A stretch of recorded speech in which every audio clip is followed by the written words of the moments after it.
ආයිබෝවන් කියලා පිළිගන්නවා අපේ දිවෝසු YouTube channel එකට ඔයගොල්ලෝ හැමෝම අපි අලුත්ම YouTube channel එක අපි මේකෙන් කතා කරන්න බලාපොරොත්තු වෙන්නේ අපේ ගෙවත්තේ ආවට තියෙන ඖෂධීය වටිනාකමකින් යුක්ත පැලෑටි සහ සාක පිළිබඳව.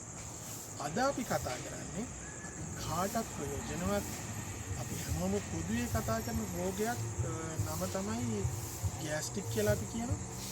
ගෑස්ට්‍රයිටිස් කියන රෝගයට ඔසුවක් විදිහට භාවිතා කරන්න පුළුවන් වටිනා පැලෑටියක් පිළිබඳව. මේකේ නම ඔයගොල්ලෝ දැන්මම කතා කරද්දී දන්නවා ඇති. කැහිපිත්තන් කියන ඖෂධීය පැලෑටිය පිළිබඳව. අපේ ජීවත් වෙන ඕන තරම් තියෙනවා. හරි. මේ ඔක්කොටම කලින් මේ සාකය හඳුනගෙන ඊට පස්සේ විස්තර කතා කරමු.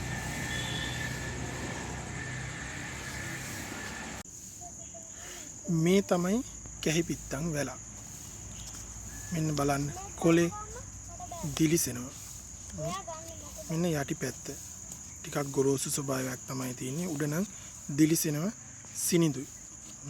මේ වැල හරිම හයියයි. මේ වෙනත් වැලුත් තියෙනවා මෙතන. හොයන්න ටිකක් අමාරුයි. මේ තියෙන්නේ කැහිපිත්තන්. එතකොට මේ ගහටත් ගිහිල්ලා තිනවා. අපි ඒකත් ටිකක් බලමු. මේ තියෙන්නේ වැල. තවත් වැල් තියෙනවා. කෝවක්ක වැලකුත් තියෙනවා.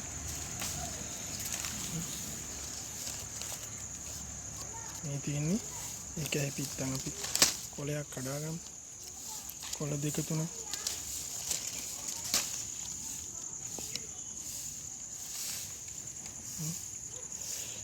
මේ කැහිපිත්තන් දත් මුල් දියවීමේ රෝගයටත් ඉතාම ගුණදායකයි. මේ කොළ දෙක තුනක් හපලා කාපුවාම දත් මුල් දියවීමටත් මේක මනා ඖෂධයක් වෙනවා. මේ කැහිපිත්තන් සර්ප විසටත් ඉතාමත් ගුණදායකයි. දැන් පත්තෑය ගෝමස්ස වගේ කාපුවාම මේ කොළ ටිකක් තලලා ඒ තුවාල තිබ්බහම ඒක ඉතාම ගුණදායක වෙනවා සර්ප විසට. ඒ වගේම අපි කලින් කිව්වා වගේ මේක දත් මුල් දියවීමේ රෝගයටත් ඉතාමත් ගුණදායකයි.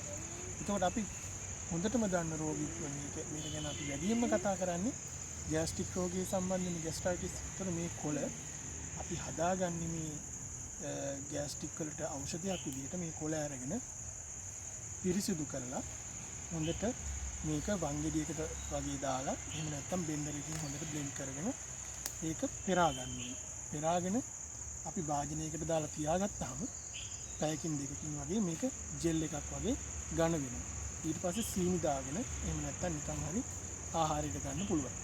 ඒ වගේම මේක අතුරුපසක් විදියටත් අපිට ඒ ජෙල් එක භාවිතා කරන්න පුළුවන්. ගෑස්ට්‍රික් තියෙන අයට ඉතාමත් ගුණදායකයි මේ ජෙල් එක.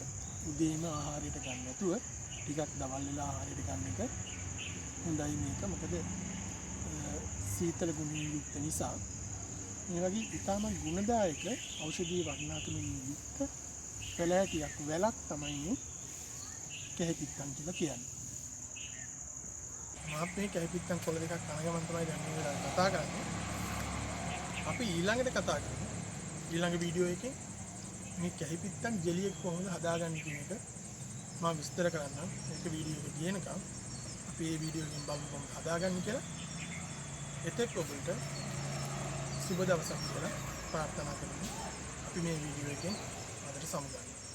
මේ වීඩියෝ එක හොඳයි කියලා හිතනවා නම් ඔයගොල්ලෝ මේක subscribe කරලා, like කරලා, share කරලා අපේ YouTube channel එකත් එක්ක එකතු වෙන්න කියලා ඔයගොල්ලන්ට අවසාන වශයෙන් ආරාධනා කරනවා.